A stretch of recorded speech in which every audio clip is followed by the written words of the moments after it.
मेरे प्यारे दोस्तों और हम वतनों, अस्सलाम वालेकुम। ये वीडियो पैगाम बहुत अहम है, इसे ज़रूर देखिएगा।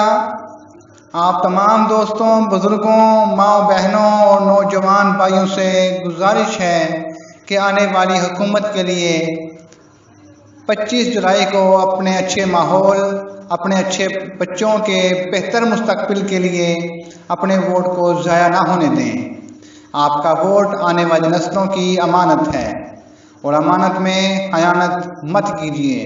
अपनी कीमती राय का इजहार कीजिए, अपने वोट को इस्तेमाल कीजिए।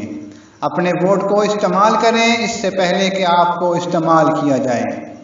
अपने देश में जमहूरियत को फ़रोग़ दें, अपने राय का एहतराम करें। आपकी राय मुल्क के लिए और आपके बच्चों के लिए बहुत ही अहम है।